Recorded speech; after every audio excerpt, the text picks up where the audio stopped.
नमस्कार दोस्तों, आज है 16 मई 2020 और मैं स्वागत करता हूं आपका युवा एंड करंट अफेयर्स क्विज में। तो चलिए बिना देरी करते हुए शुरू करते हैं अपना आज का करंट अफेयर्स क्विज, जिसका पहला क्वेश्चन है, हाल ही में किस भारतीय पत्रकार को मीडिया में मानव अधिकारों और अभिव्यक्ति की स्वतंत्रता के लिए उत्कृष्ट प्रतिबद्धता दिखाने के लिए क्या है ड्यूश बेले फ्रीडम ऑफ स्पीच अवार्ड 2020 के लिए चुना गया है? ऑप्शन देख लेते हैं। ए है सिद्धार्थ वरदराजन, बी है रजत शर्मा, सी है अग्निवेश मुखर्जी और डी है प्रियंका दुबे। और दोस्तों इसका सही उत्तर है ऑप्शन ए, जो है सिद्धार्थ वरदराजन। देखिए, हाल ही में पत्रकार सिद्धार्थ वरदराजन को मीडिया में मानव अधिकारों और अभिव्यक्ति की स्वतंत्रता के लिए उत्कृष्ट प्रतिबद्धता दिखाने के लिए ड्यूश बेले फ्रीडम ऑफ स्पीच अवार्ड 2020 के लिए चुना गया है। और सिद्धार्थ वरदराजन जो है वो क्या है, द वायर के संस्थापक संपादकों में से एक हैं। चलिए बढ़ते हैं अपने अगले प्रश्न की ओर, जो है हाल ही में क्रमशः किस किस राज्य की जो है सोहराई खोबर पेंटिंग और तौलिया रुमाल को भौगोलिक संकेतक रजिस्ट्री द्वारा, किसके द्वारा, भौगोलिक संकेतक रजिस्ट्री द्वारा भौगोलिक संकेतक या फिर जीआई टैग प्रदान किया गया है? ऑप्शन देख लेते हैं। ए है झारखंड और तेलंगाना, बी है झारखंड और पश्चिम बंगाल, सी है उत्तर प्रदेश और छत्तीसगढ़, डी है कर्नाटक और तेलंगाना। और दोस्तों इसका सही उत्तर है ऑप्शन ए, जो है झारखंड और तेलंगाना। देखिए, हाल ही में झारखंड की सोहराई खोबर पेंटिंग और तेलंगाना का क्या है, तौलिया रुमाल को क्या है, भौगोलिक संकेतक रजिस्ट्री द्वारा जीआई टैग प्रदान किया गया है। चलिए बढ़ते हैं अगले प्रश्न की ओर, जो है हाल ही में कौन से देश ने चीन पर प्रतिबंध लगाने के लिए एक विधेयक पेश किया है? ऑप्शन देख लेते हैं। ए है जर्मनी, बी है जापान, सी है फ्रांस और डी है अमेरिका। और दोस्तों इसका सही उत्तर है ऑप्शन डी, जो है अमेरिका। देखिए, हाल ही में 9 प्रभावशाली अमेरिकी सीनेटरों के समूह ने संसद में विधेयक पेश किया। इसमें कहा गया है कि यदि चीन कोरोना विषाणु संक्रमण फैलने की वजहों की पूरी जानकारी मुहैया नहीं कराता है और इसे काबू करने में सहयोग नहीं देता है, तो अमेरिकी राष्ट्रपति को चीन पर प्रतिबंध लगाने की अनुमति दी जानी चाहिए। और क्या है कि कोविड-19 जवाबदेही अधिनियम विधेयक को सीनेटर किसने, लिंडसे ग्राहम ने तैयार किया है। आपको याद रखना है, कोविड-19 जवाबदेही अधिनियम को किसने तैयार किया है, लिंडसे ग्राहम ने तैयार किया है। चलिए बढ़ते हैं अगले प्रश्न की ओर, जो है हाल ही में केंद्र सरकार द्वारा कर विवादों के निपटान के लिए लाई गई विवाद से विश्वास योजना के लाभ को बढ़ाकर कब तक कर दिया गया है? ऑप्शन देख लेते हैं। ए है 1 जुलाई 2020, बी है 31 अगस्त 2020, सी है 30 अक्टूबर 2020 और डी है 31 दिसंबर 2020। और दोस्तों इसका सही उत्तर है ऑप्शन डी, जो है 31 दिसंबर 2020। देखिए, हाल ही में सरकार ने आकलन वर्ष 2020-21, कौन सा है, 2020-21 के दौरान आयकर रिटर्न भरने की अंतिम तिथि को बढ़ाकर 30 नवंबर 2020 कर दिया है। और इसके साथ ही साथ क्या है कि कर विवादों से निपटान हेतु लाई गई विवाद से विश्वास योजना का लाभ भी बिना किसी अतिरिक्त शुल्क के कब तक कर दिया है, 31 दिसंबर 2020 तक बढ़ा दिया गया है। चलिए बढ़ते हैं अगले प्रश्न की ओर, जो है हाल ही में केंद्रीय प्रदूषण नियंत्रण बोर्ड क्या है, सीपीसीबी ने देवी देवताओं, किसकी, देवी देवताओं की मूर्तियों को बनाने में प्रयोग किए जाने वाले कौन से पदार्थ पर प्रतिबंध लगा दिया है?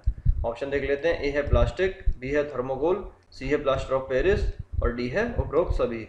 और दोस्तों इसका सही उत्तर है ऑप्शन डी, उपरोक्त सभी। क्या है, plastic, thermocol, plaster of Paris, इन सभी पे क्या है, जो है प्रतिबंध लगा दिया गया है। चलिए बढ़ते हैं अगले प्रश्न की ओर, जो है हाल ही में वित्त मंत्रालय ने बिजली विभाग कंपनियों को कितने राशि का राहत पैकेज आवंटित किया है? ऑप्शन देख लेते हैं। ए है 45,000 करोड़, बी है 90,000 करोड़, सी है 50,000 करोड़ और डी है 65,000 करोड़। और दोस्तों इसका सही उत्तर है ऑप्शन बी, 90,000 करोड़।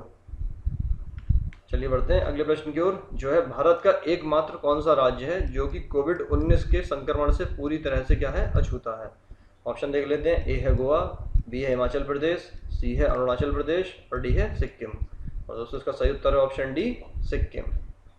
चलिए बढ़ते हैं अपने 8वें प्रश्न की ओर, जो है हाल ही में केंद्र सरकार ने पूर्णबंदी के दौरान 8 करोड़ प्रवासी मजदूरों के लिए, कितने के लिए, 8 करोड़ प्रवासी मजदूरों के लिए अगले 2 महीने तक प्रति व्यक्ति 5 किलो मुफ्त अनाज के लिए कितनी राशि का आवंटन किया है? ऑप्शन देख लेते हैं। ए है 3500 करोड़, बी है 2200 करोड़, सी है 3050 करोड़ और डी है 3960 करोड़ या 3960 करोड़। और दोस्तों इसका सही उत्तर है ऑप्शन ए, जो है 3500 करोड़। क्या है कि 3500 करोड़ रुपए की राशि का आवंटन किया गया। देखिए, पूर्णबंदी के कारण सबसे अधिक प्रभावित जो हुए हैं वो कौन हुए हैं, प्रवासी मजदूर हुए हैं। और उनके लिए सरकार ने क्या है कि राहत उपायों की घोषणा की है। और 8 करोड़ प्रवासी मजदूरों को अगले 2 महीने तक क्या है प्रति व्यक्ति मुफ्त 5 किलो अनाज और प्रति परिवार को क्या है 1 किलो चना दाल दी जाएगी। और इसके लिए सरकार ने क्या किया है कि 3500 करोड़ रुपए का प्रावधान किया है। और वित्त मंत्री निर्मला सीतारमण ने कहा है कि इसके साथ ही राशन कार्ड को पोर्टेबल बनाया जाएगा। और जो है इसका मतलब क्या होगा कि राशन कार्ड का उपयोग किसी भी राज्य में किया जा सकेगा। चलिए बढ़ते हैं अगले प्रश्न की ओर। जो है हाल ही में चीन की कैपिटल मेडिकल यूनिवर्सिटी के वैज्ञानिकों ने कोविड-19 से संक्रमित होने के बाद स्वस्थ हुए मरीजों से प्राप्त कौन सी एंटीबॉडी की पहचान की है जो इसके उपचार में मददगार साबित हो रही है।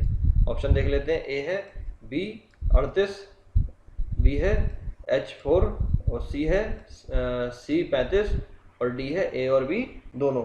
और दोस्तों इसका सही उत्तर है ऑप्शन डी जो है A और B दोनों, मतलब B38 और H4। चलिए बढ़ते हैं अपने 10वें प्रश्न की ओर। जो है हाल ही में किस राज्य की सरकार ने साथी ऐप को लॉन्च किया है। ऑप्शन देख लेते हैं। ए है मध्य प्रदेश, बी है उत्तर प्रदेश, सी है बिहार और डी है झारखंड। और दोस्तों इसका सही उत्तर है ऑप्शन बी जो है उत्तर प्रदेश। देखिए उत्तर प्रदेश के मुख्यमंत्री योगी आदित्यनाथ ने मुख्यमंत्री MSME साथी ऐप, कौन सी है MSME साथी ऐप को लॉन्च किया है। और इस ऐप में रजिस्टर होकर उद्यमी अपनी सारी समस्या दे सकते हैं और जो है GST रिफंड से लेकर PSB में अटके भुगतान तक की जानकारी इसमें होगी। चलिए बढ़ते हैं अपने 11वें प्रश्न की ओर। जो है हाल ही में उत्तर प्रदेश सरकार ने श्रम कानूनों में बदलाव करके श्रमिकों के कार्य करने के 8 घंटे से बढ़ाकर कितना घंटा कर दिया है। ऑप्शन देख लेते हैं। ए है 9 घंटा, बी है 10 घंटा, सी है 12 घंटा और डी है 14 घंटा। और दोस्तों इसका सही उत्तर है ऑप्शन सी जो है 12 घंटा। देखिए हाल ही में उत्तर प्रदेश सरकार ने कारखाना अधिनियम 1948 के अंतर्गत आने वाले रजिस्ट्रीकृत सारे कारखाने धारा 51, 54, 55, 56 और धारा 59 के तहत कर्मचारियों के लिए साप्ताहिक घंटे, दैनिक घंटों और अतिकाल और विश्राम आदि से संबंधित नियमों में क्या है 19 जुलाई 2020 तक के लिए क्या है छूट प्रदान की है। और जारी आदेश के मुताबिक कोई भी कर्मचारी किसी भी कारखाने में 12 घंटे, मतलब एक दिन में 12 घंटे और सप्ताह में 72 घंटे से ज़्यादा काम नहीं करेंगे। और पहले ये अवधि कितनी थी 8 घंटे और सप्ताह के लिए कितनी थी 48 घंटे थी, और अब कितनी हो गई है 12 घंटे और सप्ताह के हिसाब से 72 घंटे। चलिए बढ़ते हैं अगले प्रश्न की ओर। जो है हाल ही में वित्त मंत्री निर्मला सीतारमण ने मुद्रा योजना के तहत 50 लाख रेहड़ी पटरी वालों को कितना कर्ज मुहैया कराने का फैसला किया है। ऑप्शन देख लेते हैं। ए है 10,000 रुपये, बी है 15,000 रुपये, सी है 20,000 रुपये और डी है 25,000 रुपये।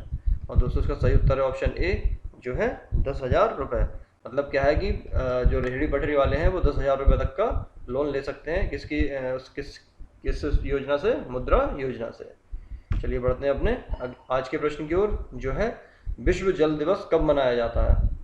आपको बताना है कि विश्व जल दिवस कब मनाया जाता है। ऑप्शन देख लेते हैं। ए है 22 मार्च, बी है 23 मार्च, सी है 1 अप्रैल और डी है 5 अप्रैल। और दोस्तों क्या करना है कि आपको इस प्रश्न का उत्तर जो है वो हमें कमेंट के माध्यम से देना है। तो चलिए आज के अंक में बस इतना ही।